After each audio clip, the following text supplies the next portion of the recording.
In a quiet village far from the noise of the world, there stood a small, humble house. Inside lived a man, his wife, and two young girls. One girl was the wife's own daughter, while the other was the daughter of the man's first wife. The stepmother adored her own child deeply.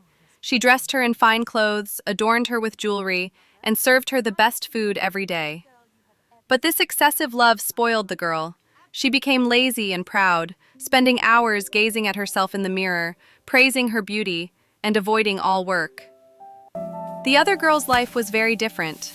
The stepmother treated her harshly and burdened her with every household chore, sweeping, cooking, washing dishes, fetching water, and more.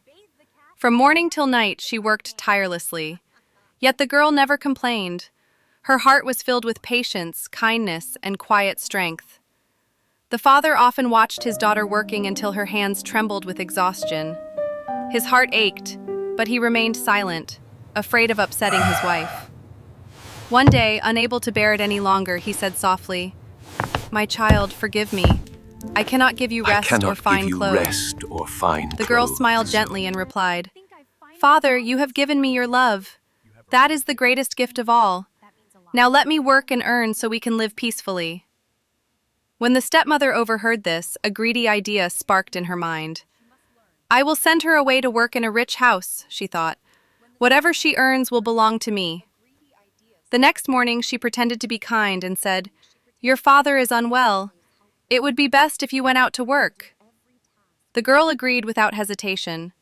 She was sent away with no food, no money, only blessings from her father, who said, "Always help those who ask, and do every task with sincerity." The girl began her long journey. Hungry and thirsty, she walked for days, guided only by hope. Along the way, she met many in need.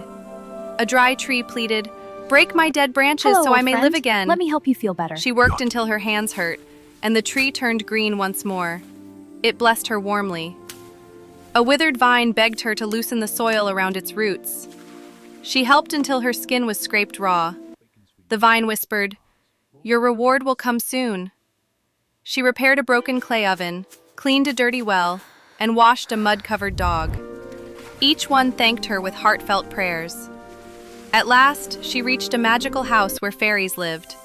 They welcomed her and said, "You may stay and work here, but never open the 8th room." For an entire year, the girl worked faithfully.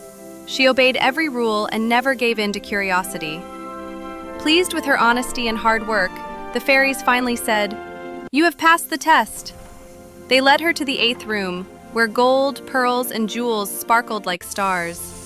"Whatever touches you will be yours," they said. When she stepped out, her clothes and hair shone with jewels, as if she carried light itself. On her way home, every tree, well, and oven she had helped gifted her food and water.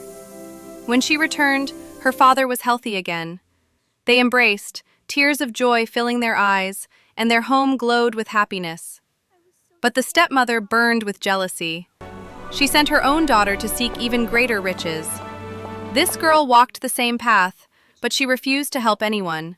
She feared dirty hands and laughed at those in need. When she reached the fairy house, she broke the rule out of greed and opened the forbidden room. Inside were snakes, bats, and darkness. Terrified and injured, she fled.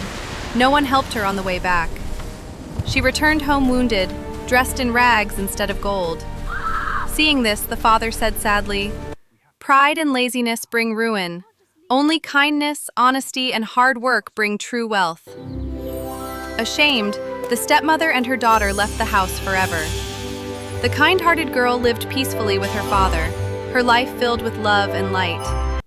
Moral: hard work changes destiny, and a pure heart shines brighter than gold.